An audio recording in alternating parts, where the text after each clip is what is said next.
Historia del crimen en 7 Días Radio. ¿Usted considera que esto en efecto es un secuestro de su hijo? Por supuesto que sí. No tiene ninguna duda. Llamadas, hay de todo, y él se tiró todas las joyas ahí en el carro, se las quitó y las dejó en el carro, y las armas estaban en el carro, todo. Era el 4 de agosto de 1997. La voz que usted acaba de escuchar es la de el exdiputado Eduardo Víquez, un exlegislador en la década de los 60 en nuestro país. Él contestaba a los periodistas que en ese momento estaban afuera de su casa preguntas acerca de la extraña desaparición de su hijo Álvaro Víquez Coronado. En ese momento la hipótesis que estaba empezando a manejarse era la de un secuestro, porque el padre asegura haber recibido una llamada ese mismo día que le decía que su hijo había sido secuestrado y que estaban pidiendo en ese momento, inicialmente, $500,000. Álvaro Víquez Coronado era un hombre de 47 años de edad. Él vivía con sus padres. En ese momento el carro de Álvaro fue encontrado ahí mismo, afuera de la casa de sus padres, con varias pertenencias, entre ellas una pistola, un reloj, billetera, algunos documentos personales, pero no había rastro de él. El caso que vamos a analizar hoy es precisamente la extraña desaparición de Álvaro Víquez Coronado, y tenemos por acá a Gerardo Castañ. Gerardo Castañ es un conocidísimo consultor en temas de seguridad. Él también fue parte durante mucho tiempo del organismo de investigación judicial, fue agente, fue jefe de delegaciones, también estuvo a cargo en algún momento del grupo de choque en sus primeros pasos en el OIJ, y también estuvo en el grupo que se fundó como negociadores, precisamente el tema que tratamos en 7 días en nuestra versión de televisión. Don Gerardo, ¿qué tal? Muchas gracias por aceptar nuestra invitación. Muchas gracias, Rodolfo, y tratando de aportar algo a la comunidad sobre estas situaciones que de alguna manera dejan alguna enseñanza. Estoy seguro que vamos a hablar bastante acerca de lo que se puede tomar como lección en un caso, porque estoy seguro que en los casos que al final se resuelven satisfactoriamente para todos hay lecciones, pero también hay lecciones en los casos como este en donde al final no se puede resolver y queda la incógnita de qué pasó con Álvaro Víquez Coronado. Tal vez si nos cuenta quién era exactamente Álvaro Víquez Coronado. Sí, cuando ocurre eso, todavía en el 97 había menos uso de violencia en los delitos que se cometían, pero la situación cuando se denuncia, ya estaba formada la unidad de negociación de rehenes del OIJ. Habíamos pasado por el caso de los magistrados que fue violento. Había ocurrido también un secuestro bastante importante, que fue el de Cabella Dani, un iraní que sacaron del país y se manejó a nivel internacional. Entonces se abordó con bastante confianza la situación esa de la desaparición en ese momento de Álvaro Víquez, y se inició todo el trabajo de investigación de inteligencia, y nos pudimos dar cuenta que Álvaro Víquez efectivamente era un hombre de unos 47 años, noctámbulo. La vida de él empezaba a las 6 de la tarde, terminaba como a las 5 de la mañana, dormía en el día. Tenía entendido que era un asiduo visitante de centros nocturnos. Sí, él padecía una enfermedad que lo obligaba a inyectarse Voltaren en cualquier momento. Cuando sintiera un dolor donde anduviera tenía que inyectarse Voltaren, y tenía amigos y amigas que eran precisamente gente del mundo de San José de noche, que es un mundo distinto al mundo de San José de día. La última vez que lo ven a él, está en una marisquería en Zapote. Está en un área de fumado. Él no fumaba, no recuerdo si fumaba, pero estaba en el área de fumado. Estaba un sacerdote también muy conocido, Y resulta que ya después de ese momento ya no se desaparece. Lo del vehículo llama la atención porque efectivamente queda, no es que queda en la calle, sino que queda como metido en la cochera, en una posición que no era la habitual. Había un arma de fuego, había unas joyas. El carro era un Mercedes. Mercedes-Benz 87, creo. O sea, era un carro ya que tenía sus 10 años Sí, aproximadamente. sí, claro. Ahora... Y aparecen varias pertenencias, ¿verdad? Un reloj muy valioso. Ajá. También. Yo un momento pensé, no lo hicimos colegiado, pero pensé que, establecí una hipótesis de que lo habían llevado o llegaron ahí y de alguna manera lo engañaron para que se montara en algún vehículo en algún momento para ir a algún lugar cercano. Y él lo hizo y ahí lo secuestran. ¿Cómo se investiga un caso de secuestro? Para ir aprendiendo un poco también acerca del tema, don Gerardo. Bueno, entiendo, hubo una llamada inicial. En un caso de estos de desapariciones, cuando se da una llamada inicial, ahí empieza una primera línea de investigación, me imagino. Sí, claro. Generalmente se inicia con una victimología, el estudio de la víctima, cuáles eran sus patrones de comportamiento, vicios, pasatiempos. Luego se inicia se sigue con el núcleo familiar, y en eso muy importante, generalmente en los secuestros está involucrado o un familiar o un amigo muy cercano, y ese caso lo tuvimos ahí con Álvaro Víquez, porque sí nos dimos cuenta que salía información, no del núcleo familiar, sino del grupo de personas que se mantenían en la casa, y eso sí nos enseñó que hay que aislarse, por lo menos policialmente, en la asesoría que se da en secuestros, porque no se negocia. O sea, el equipo de negociadores no negocia directamente, sino que da una asesoría a alguna persona que lo pueda hacer. Y nos dimos cuenta que de la gente que asistía y permanecía en la casa, sí estaba saliendo información de lo que se estaba haciendo. Eso fue una enseñanza que luego se sistematizó para que no ocurriera, ¿verdad? El grupo se aísla para poder... Entonces, en principio, no todos los casos son iguales, pero en principio usted me está diciendo que la mayoría de los secuestros hay alguien o familiar o muy cercano, un amigo muy cercano a la víctima. Sí, claro, sí. Uno pensaría tal vez que pueden darse otras razones, otros elementos, pero lo que usted está diciendo es revelador para claro. Investigar eso.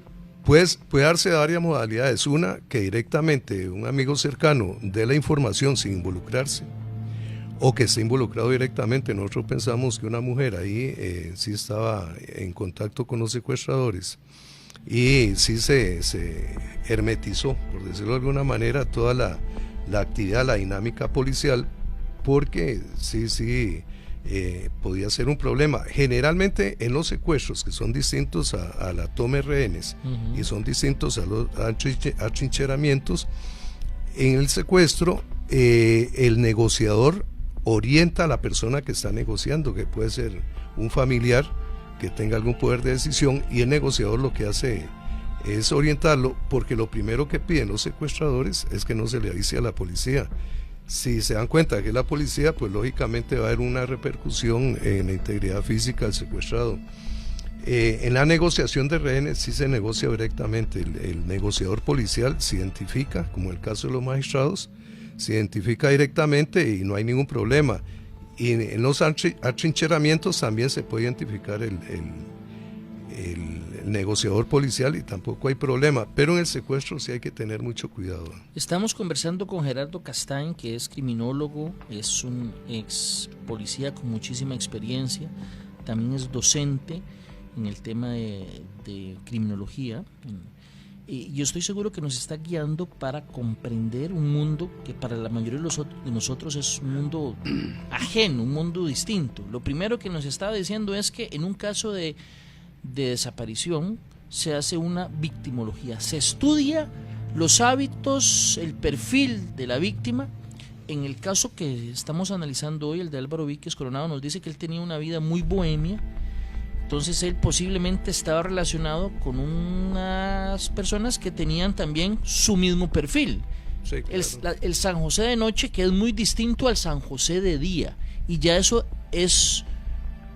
tira un montón de líneas de investigación, me imagino. Sí, claro. También.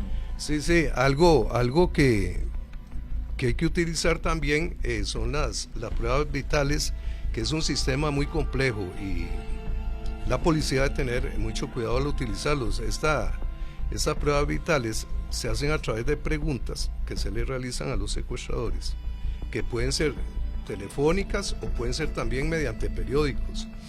Las pruebas vitales tienen un tiempo de vida útil, no sé, si es por periódico pueden ser 24 horas, pero se comete el error de preguntar por alguna característica física del secuestrado.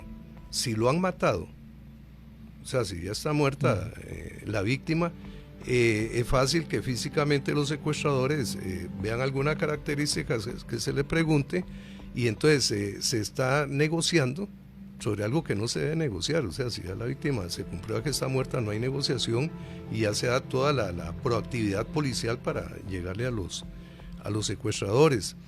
En el caso de Álvaro Víquez se utilizó una prueba vital por periódico, no la contestaron. Teníamos un arsenal de pruebas vitales que son conocimientos que tiene la víctima sobre alguna... Se le preguntan cosas sobre de la alguna víctima. Experiencia, por ejemplo. ¿Cuál fue el primer paseo que hizo a la playa? O cómo se llamaba su primer novia. Me imagino que cosas que solo un grupo muy reducido de personas sabría. Ahí hay que tener cuidado porque, por ejemplo, nosotros utilizamos una prueba vital que le preguntaran a él, a Álvaro, qué le había sucedido cuando estaba pequeño, qué accidente le había sucedido. Lo que había pasado es que iba en bicicleta y se cayó y se había quebrado una pierna, creo. Pero el cuidado ahí, Rodolfo, que hay que tener es que dentro de ese grupo pequeño que dice usted, puede estar la persona sospechosa. Entonces hay que el manejo, las pruebas vitales sí se hacen de una manera que muy específica. Sí, tal vez muy secreta, por decirlo de alguna manera, solo con una persona nada más de confianza, empezar a preguntarle. Nos dimos cuenta, por ejemplo, también de que una vez él estando en México, se le había muerto una gata que se llamaba Motile. Uh-huh. Y lo llamaron y él dijo que por favor no la enterraran, que la tuvieran ahí hasta que él volviera. O sea, son cosas que solo estando vivo él las puede contestar, okay. Pero si hay dentro del grupo un sujeto que está en contacto con la organización criminal, entonces ya ahí vamos a tener problemas de estar negociando en una situación eventual, claro. Por algo que no se debe negociar. Vamos a ver, ¿cuántas llamadas? Cuando entran ustedes, el papá es el que va a poner la denuncia para ir en orden cronológico, entiendo que va con el hermano. Ponen la denuncia entre a la UIJ. Cuando ya llegan de nuevo a su casa, ya la prensa estaba en la casa, afuera de la casa, aquí cerca de la Soda Tapia, aquí en Paseo Colón. Ahí ustedes entran ya a empezar a investigar el asunto. ¿Cuántas llamadas recibió? Después de la llamada que recibe el papá, don Eduardo, uh-huh. Que ya estaba muy mayor. La primera que es donde se habla de dinero. Ajá. Nada más en esa. Después se recibió una preguntando algo sobre la capacidad que tenían de pagar, y después otra donde no hablaron nada. O sea, eso fue todo. Solo 3 llamadas. Solo 3 llamadas, pero una específica donde se piden los 119 millones, algo así, más o menos, 117. Pero hay una parte importante en lo que usted menciona, Rodolfo, porque ahí aprendimos también de que, o sea, si llegábamos todos en una serie de vehículos, de carros y todo, o sea, era evidente que la gente se iba a dar cuenta que algo estaba ocurriendo. Si es un grupo bien organizado, va a tener a un tipo o a uno de los elementos de la organización criminal cerca para ver cuál es el movimiento de la policía. Pero también hay que acordarse que va a estar, o eventualmente puede haber un sujeto dentro de la familia o cerca de la familia, en la casa, que puede estar diciendo qué es lo que está ocurriendo. Esa llegada al punto importante, sí debe ser totalmente táctica, debe llegar un investigador primero, al rato llega otro hasta que se forme el equipo dentro. Ojalá escondidos ahí. Ojalá bajo cubierta, para que no se detecte toda la situación que se está haciendo. Ahí ya empezó mal el asunto porque la prensa ya estaba afuera. O sea, quiero decir, claro. Cuando la prensa se da cuenta y asiste a la casa de los papás de Álvaro Víquez, es evidente que esa información le va a llegar al secuestrador o a los secuestradores. Sí, hay un punto ahí, bueno, yo no lo quería mencionar, pero yo siento la hipótesis, es que a él visitaba la SOA esta... ¿En San José Centro? No, aquí es la SOA, es La Tapia. La Tapia. Ahí hay una parte donde se reúne gente que tienen cierto perfil, y yo pienso que a él le dijeron, vamos ahí un momento y ya regresamos, y ya cuando lo tenían en el carro ahí se lo llevaron, ¿verdad? Por eso es que queda el carro ahí, queda el revólver, quedan las joyas, porque no había otra justificación de que los secuestradores lo tomaran cautivo en otro lado. Lo que pasa es que entiendo que él visitaba muchos lugares. En San José. San José. Sí. San José, como usted bien lo dijo hace un rato, tiene una dinámica muy distinta en la noche. En muchos lugares están abiertos, sobre todo al lado sur, me parece. Sí. Y entonces hay mucha actividad que tal vez no está muy lejos de donde está la casa de don Álvaro. Cuando llega la policía, cuando llegan a los papás a la casa nuevamente, después de poner la denuncia está la prensa, eso ya es un reto para la policía, sí, claro. Ya el secuestrador o los secuestradores se dan cuenta. Cuando ustedes llegan, ¿ustedes alguna vez están ahí cuando reciben nuevamente llamadas o no? No, las llamadas fueron muy rápido, o sea, hubo ese una mismo cuando día. Él va a poner la denuncia, luego hay otra donde como que investigan la capacidad de pago, y la otra en que no dicen nada. No hubo esa situación. Pero es usted que pidieron una prueba vital en algún momento. Nosotros. Ajá. Sí. ¿A quién? ¿A los...? No, por periódico, que lo contestaran. Ah, ustedes se publicó. Sí. Se publicó y no la contestaron. O sea, se le dijo, si alguna persona tiene interés en brindar esta información, es para estar seguros de que tienen a esta persona con vida. Es un sistema que se sigue en investigación de secuestros, es muy normal, pero el cuidado que hay que tener es que no sea físico, ¿verdad? Porque eso lo pueden contestar. En esto de los secuestros, hay secuestros de tipo psicológico, hay predatorio y hay políticos. Los políticos es tipo lo que sucedió con los magistrados. Los psicológicos se dan mucho en cuestiones de violencia doméstica, donde toman a la mujer, el hombre, o la mujer toma al hombre. Y el otro es el predatorio, que es este tipo. Y dentro de los predatorios, hay rurales, hay urbanos y hay mixtos. Entonces nosotros teníamos mucha experiencia en los secuestros rurales por todo lo que pasaba en San Carlos. Nosotros Boca íbamos Tapada, allá, todo lo de la Hacienda Altamira, todos Cabo esos. Marzo, una serie que también da para una serie de Claro, programas. Y son secuestros muy particulares. Por ejemplo, el contacto en el secuestro de Boca Tapada, en camiones madereros que venían desde adentro de la montaña, los tipos los paraban, les daban un comunicado, y los madereros estos, cuando venían bajando y venían la policía, paraban y decían, ahí me dieron esto. Eso era parte de los contactos. Claro, y cuando le llegaba la policía había sido ya muy lejos, y los secuestradores estaban quién sabe dónde ya. En cambio, en el secuestro urbano, sí hay, bueno, por lo menos en ese momento, había mejores medios de comunicación, sobre todo los teléfonos de estos públicos. Entonces había forma de que dijeran, bueno, nos vamos a comunicar a tal teléfono, estén a tal hora, pero eso no ocurrió. No ocurrió, por lo menos, dice usted, se mencionaron 3 llamadas, pero de ahí no pasó, y yo creo que pasa algo más, y usted me lo va a explicar muy bien, estoy seguro. Cuando se da una noticia de un secuestro, mucha gente, sobre todo que está en la cárcel, quiere sacar provecho de eso, sobre todo estafadores, y empiezan a llamar y dar un montón de pistas tratando de ver cómo le saca a los pobres parientes desesperados, y eso también enturbece, estropea la investigación, sí, claro, en alguna medida. Casi en todos los secuestros, no solo de adentro de la cárcel, sino que afuera de la cárcel hay mucha gente, mucho estafador, mucho sociópata que al ver la noticia la estudian, la analizan bien y empiezan a estructurar modelos delictivos, y lo hacen. En este caso de Álvaro Víquez sí se movió una situación paralela a la policía, que es algo que afecta mucho, güey. Ocurrió hasta en el caso del psicópata, que todo el mundo quería ser héroe y sacar el caso, entonces se diluía la investigación. En el caso de Álvaro Víquez se movió por medio de unos investigadores privados y un ex policía judicial, una situación que lo llevó hasta Panamá sin que nosotros nos diéramos cuenta. Y en Panamá lo que hicieron fue estafarlos, robarles un montón de plata. Estafa y también enturbia la investigación. Claro, sí, se pierde energía y se pierde incluso entusiasmo y confianza en la familia. Entonces cuando ellos vienen y nos cuentan, nosotros les dijimos, déjenos a nosotros vamos a trabajar el asunto, estamos llevando estructuradamente. Entonces ya don Eduardo sí dio la orden de que mejor se dejara todo así.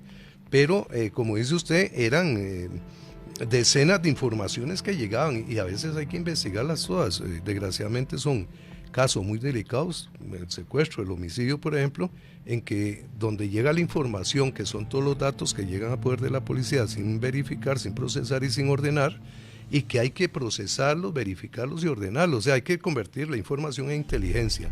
Y esto desgasta al personal, desgasta el sistema. Entonces, en este caso Álvaro Víquez, lo que sí ocurrió, y ya después nos dimos cuenta, fue que en otro juicio que hubo, creo que fue de Joel Mora, el hombre que muere después del segundo intento de fuga. Joel Araya. Unos sujetos que estaban siendo procesados hablaron de que Álvaro Víquez lo habían matado. Lo habían matado y que lo habían lanzado a un río. Ya me va a contar eso. Vamos a hacer nuestra segunda pausa comercial y ya continuamos con esta historia del crimen.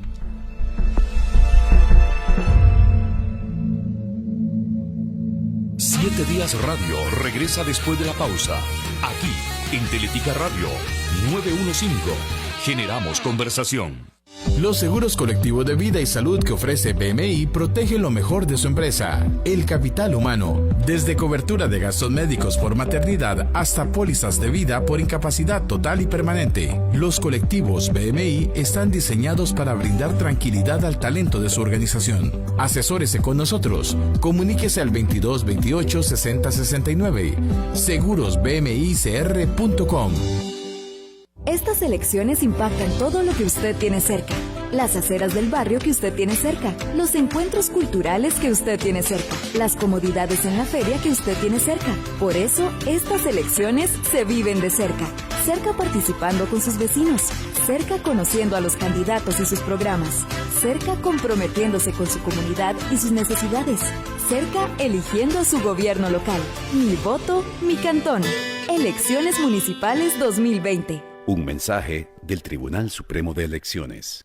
Este 7 de diciembre, a partir de las 6 de la tarde, San José se une a la campaña mundial para luchar contra la falta de hogar en el mundo, en un evento llamado La Noche Sin Techo. Más de 50 ciudades alrededor del planeta se unen en un evento de pernoctación al aire libre. Te invitamos a unirte con Chepe Cebaña y pasar la noche y madrugada del 7 de diciembre en el Parque Nacional de San José. Ya te puedes inscribir desde la página de Facebook de Chepe Cebaña. La Noche Sin Techo, proconstrucción del dormibús para mujeres en situación de calle de la capital.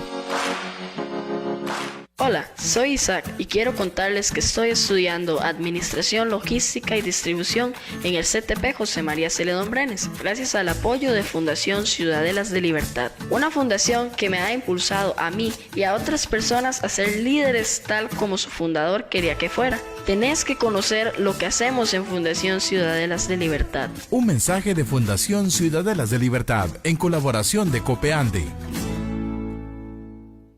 Los seguros colectivos de vida y salud que ofrece BMI protegen lo mejor de su empresa, el capital humano. Desde cobertura de gastos médicos por maternidad hasta pólizas de vida por incapacidad total y permanente. Los colectivos BMI están diseñados para brindar tranquilidad al talento de su organización. Asesórese con nosotros. Comuníquese al 22 28 60 69. Segurosbmicr.com.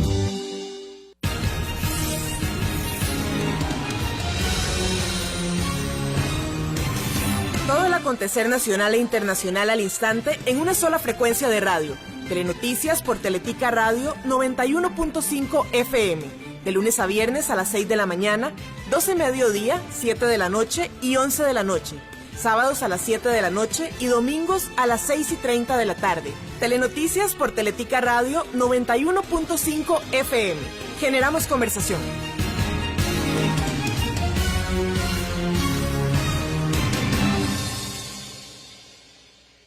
La espera no fue tan larga, ¿verdad? Regresamos con más de 7 Días Radio, aquí en Teletica Radio 915. Generamos conversación. Una inquietud tan grande y un sufrimiento que cuando yo me acuerdo que ya Alvarito, que el gordo no vuelve a aparecer, por supuesto me dan ganas de gritar, pero acudo al Señor y ay Señor, Dios mío, dame paciencia y resignación. Era la voz de Ángela Coronado, la madre de Álvaro Víquez Coronado. Tanto doña Ángela como don Eduardo, el padre, ya fallecieron.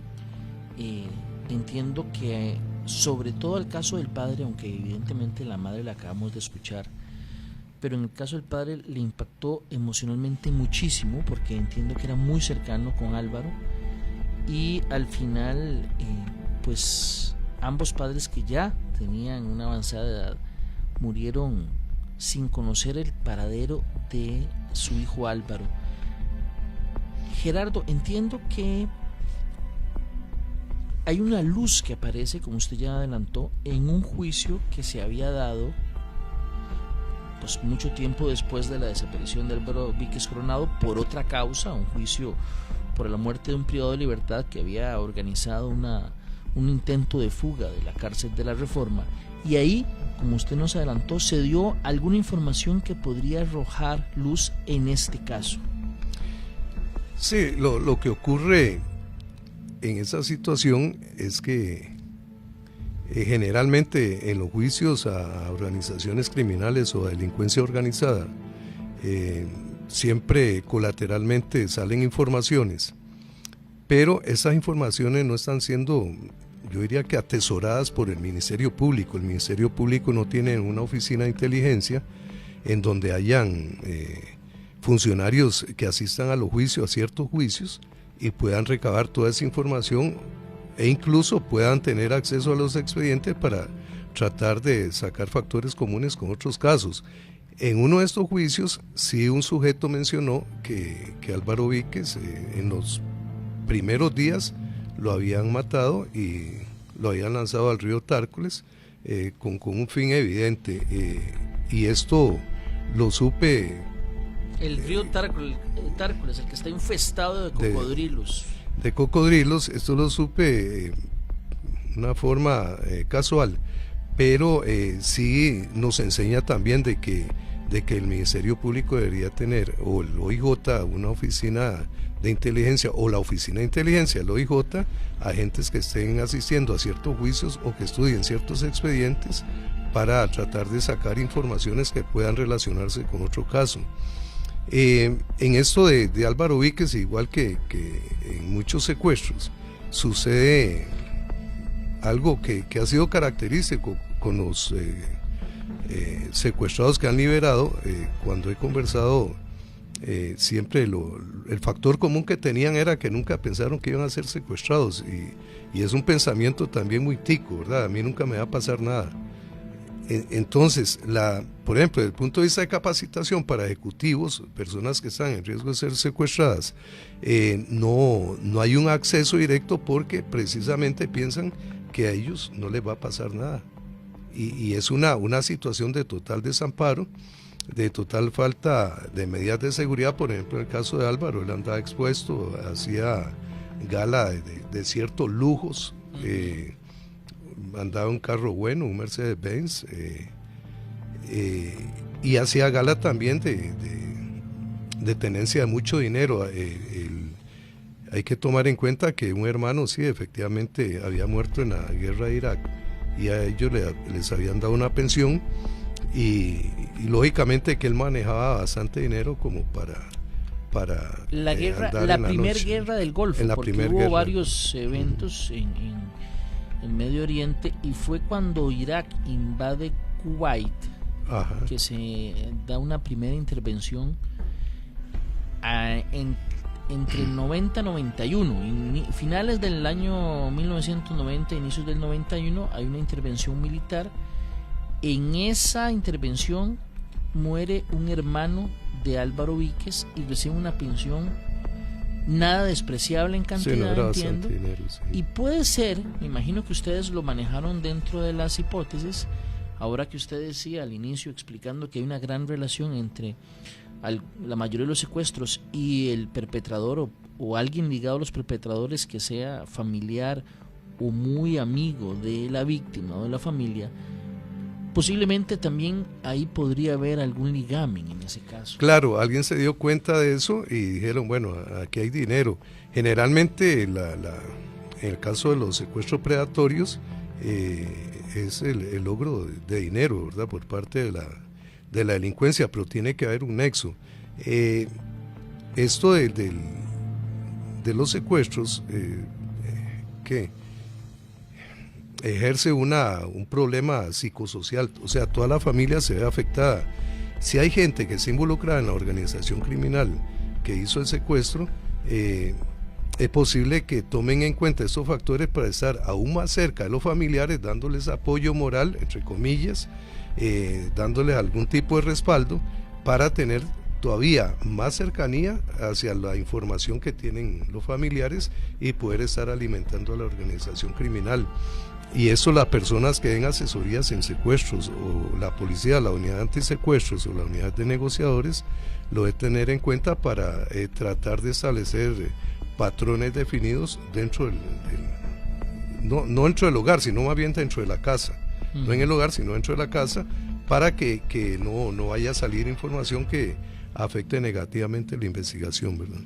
Un saludo a la gente que nos escribe, especialmente Ivonne Gómez, que siempre que hay una entrega de historias del crimen nos escribe, nos sugiere temas y reporta sintonía. A Ivonne, muchas gracias.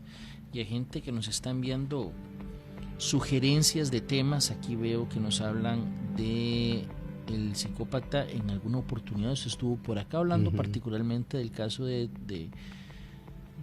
uno de los crímenes que se dio.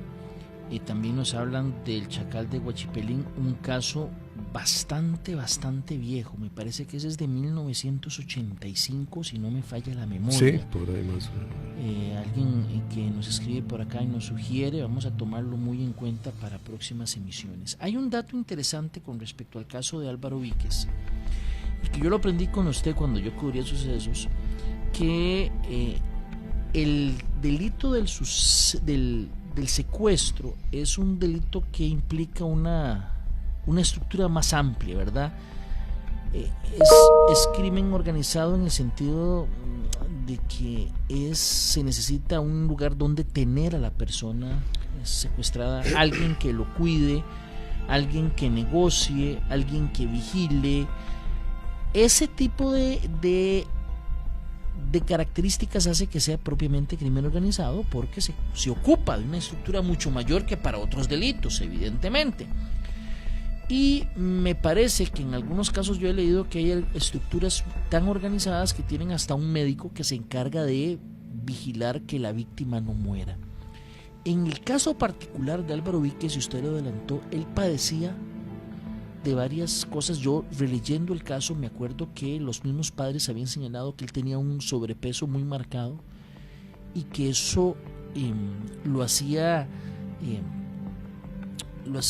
paciente casi que de una serie de medicamentos que tenía que tomar todos los días. Creo que padecía de ácido úrico, algo así.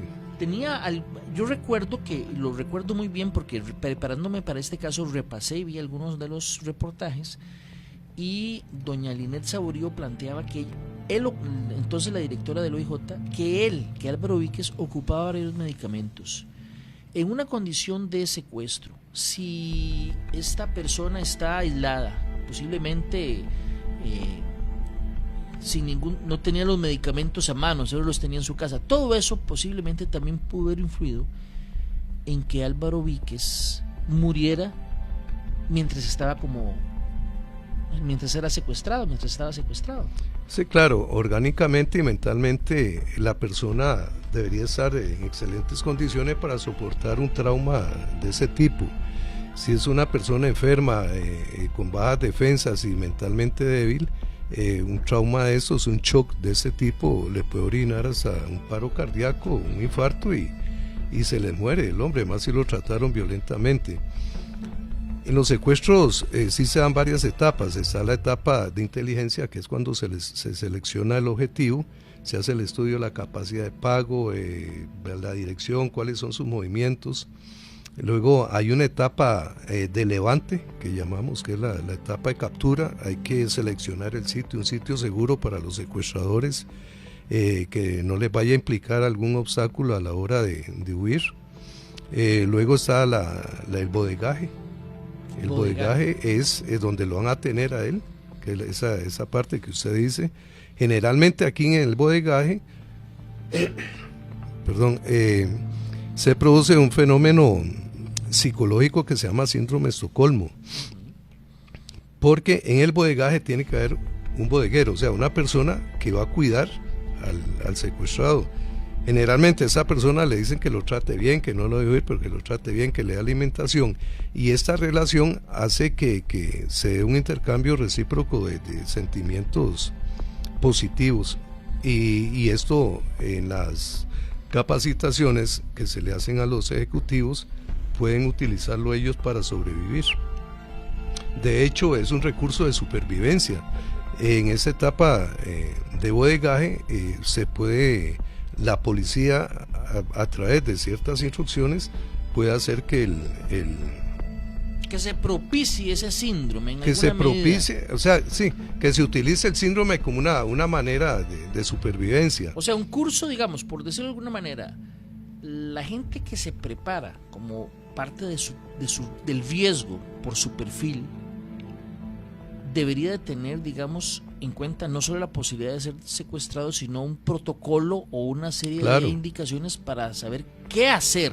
¿Qué hacer en esa etapa de bodegaje? Incluso antes hay posibilidades de que un ejecutivo en una conversación con una persona de confianza profesional puedan hablar de las experiencias y hacer una serie de pruebas vitales e introducirlas en una caja fuerte donde muy pocas personas tengan acceso, y si ocurre algo, entregarle ese documento a la policía para que la policía pueda funcionar si no hay información de otro lado. Pero las preguntas puntuales. Preguntas y respuestas. Claro. Entonces, volviendo al bodegaje, es sumamente importante eso, porque si la organización criminal tiene éxito, corona, como dicen ellos, entonces vienen dos etapas muy difíciles para para la víctima. Una es el cobro del rescate, y la otra es la liberación, que son situaciones para la policía muy delicadas. En este caso el OIJ es sumamente profesional y tiene los suficientes recursos para actuar adecuadamente en una situación de estas. Pero sí son dos etapas, casi todas las más delicadas, que contienen mayor cantidad de riesgo, y sí se debe manejar, y la víctima potencial debería saber manejarse en una situación de esas, tener un patrón de comportamiento definido que ayude a la policía a ejecutar mejor su trabajo en una operación final, ¿verdad? ¿Usted cree que en el caso de Álvaro Víquez Coronado es digamos, fuerte la hipótesis de que realmente muriera durante el secuestro y los perpetradores fueran a tirarlo al río donde se señaló? Sí, yo pienso que eso se pudo dar. Tuvimos acceso a algunas informaciones donde efectivamente él tenía que tener el vehículo para inyectarse Voltaren por la cuestión esa del ácido úrico, y esto hace ver que junto con algunas otras características como el sobrepeso, la vida que llevaba noctámbula, y algunas otras actividades que llevaba, podría ser que no soportara el trauma que produce una situación de esta. Es sumamente violenta. La etapa de levante, la etapa de captura, si la víctima no está entrenada y resiste la acción, es posible que se utilice un alto grado de violencia que ponga en riesgo la vida, ¿verdad? Puede sufrir alguna afectación cardíaca, y si tiene otras enfermedades, perfectamente ahí puede morir, ¿verdad? Gerardo, en otros países, en México, en Guatemala, por decir solo de la región, digamos, también Colombia, por supuesto, en América Latina, me parece que Brasil, el secuestro siempre fue algo mucho más común que en Costa Rica.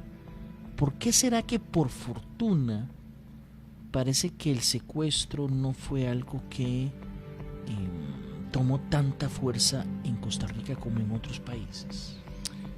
Tal vez por la historia democrática que vivimos, ¿verdad? Todavía estamos pasando de una sociedad patriarcal a una sociedad industrializada, a una sociedad moderna. Tal vez nos falta un poquito más para eso. Sin embargo, Rodolfo, sí se han dado casos, yo los considero entre una cifra negra, sí, violentos, ¿verdad? Violentos. Tiene que ver cifra negra. Y cuando digo violentos, es de violentos. Ahora le comentaba yo sé un caso, y sobre todo por parte del narcotráfico, ¿verdad? Hay que ver que el terror que transmite el narcotráfico cuando ejerce sus acciones no va a permitir nunca que una persona vaya a denunciar un secuestro, y eso sí hay que cuidarlo, más bien hay que cuidarse de este aspecto, porque sí se puede generar y empezar a secuestrar gente que o sea, el secuestro es ahora, digamos, ocurre, y tal vez no se publicita, no se da tanta presencia en los medios de comunicación, porque se da entre bandas, digamos. Sí, entre organizaciones criminales. Entre organizaciones criminales, y entonces una le reclama a otra el cargamento X o el cargamento Y, y secuestra a alguno de sus miembros para pedir que le devuelvan el cargamento, y entonces al final, si lo liberan, esta organización criminal no va a ir a poner la denuncia a la policía posiblemente, sino que va a tratar de hacer lo mismo más adelante con quien lo secuestró primero a uno de ellos. Sí, digamos este caso Álvaro Víquez, hubo un caso de Yorleni Castro hace muchos años sí, que fueron predatorios totalmente. Ya en otros casos está metido narcotráfico o hay algún aspecto político, ¿verdad? El de Cuco Arrieta, que era por un grupo, que fue uno de los primeros secuestros, que era un grupo compuesto por unos profesores de la Universidad de Costa Rica y otra gente, y casi en la mayoría ha habido algún tinte político, excluyendo ya lo que fue la toma de rehenes, que no fue secuestro, la toma de rehenes de los magistrados, en que sí fue predatorio, ¿verdad? Entonces sí se debe estar dando, pero a nivel de bandas rivales, y que esto es producto de los enfrentamientos entre estas organizaciones, que en ocasiones dejan muertos, como lo vemos todos los días, y en ocasiones se dan yo siempre he sostenido, y aunque suene duro, pero ahí tenemos que ser crudos en el pensamiento, de que en Costa Rica se estableció la pena de muerte casi que desde el año 95. O sea, el narcotráfico decía quién mata, cómo lo mata, dónde lo mata, y lo mata. Y como sociedad no estamos siendo capaces de detener esto. Y está sucediendo casi que a diario. Hay ejecuciones, hay ajusticiamientos que darle muerte a una persona por una situación de decisión de algunas otras personas. Y se están dando los secuestros, ¿verdad? Generalmente hay secuestro y hay muerte. Lo que pasa que actualmente, incluso para la policía es difícil encontrar testigos ahora sobre la comisión de delitos. Claro. Entonces, imagínense que dentro de los mismos grupos nadie va a ir a denunciar el secuestro de algún familiar o alguien que esté comprometido en drogas, ¿verdad? Dice Ligia María Valverde, muchas gracias, me encanta la forma en que explica y el conocimiento que tiene don Gerardo Castaño, mi admiración. Dice doña Ligia, don Gerardo, de verdad, muchísimas gracias por darnos esta guía por un mundo que tal vez no conocemos. Por fortuna, en Costa Rica no es tan presente este problema como en México, como lo fue en Colombia, como lo fue en Guatemala, aunque usted bien lo dijo, hay una cifra negra, que la mayoría de esos casos deben estar vinculados al narcotráfico, a las pugnas entre bandas rivales, pero también habrá una cifra negra de gente cuyas víctimas no están relacionadas con eso, pero que en ocasiones posiblemente se paga, se libera Sí, y no claro. se le dio Sí, parte sí. a las autoridades. No se le da parte a la policía. Sí, han habido muchos casos, claro. Don Gerardo, ¿verdad? Muchísimas gracias por acompañarnos por acá, hoy aquí en Historias del Crimen en 7 Días Radio. Aquí mucha gente está escribiéndome diciendo que el caso de Boca Tapada, un día podemos tocarlo. También me hablan del crimen de la Juelita. El crimen de la Juelita lo tocamos, si no me falla la memoria, en marzo de este año, casi que en las primeras emisiones de Historias del Crimen. Vamos a buscarlo, tal vez compartirlo, porque es bastante la gente que nos escribe pidiendo este caso. Este caso, como les dije, creo que fue en marzo que lo presentamos cuando se iba a cumplir un aniversario más del crimen de la Juelita, y aquí nos escriben desde Lincoln, Carolina del Norte. Así que vamos a tratar de compartírselo directamente, o si es del caso publicarlo nuevamente. Y me voy a quedar aquí unos minutitos más por si alguien quiere escribirme a el WhatsApp 57000915 57000915 para ver qué sugerencias nos tienen para esta sección de Historias del Crimen. Don Gerardo, ¿verdad? Muchas gracias. Estamos para servirle, Rodolfo. Cuando tenga el gusto, estaré presente. Y muchas gracias a ustedes también por acompañarnos. Si Dios lo permite, los esperamos mañana en una nueva emisión a las 11 de la mañana aquí en 7 Días Radio.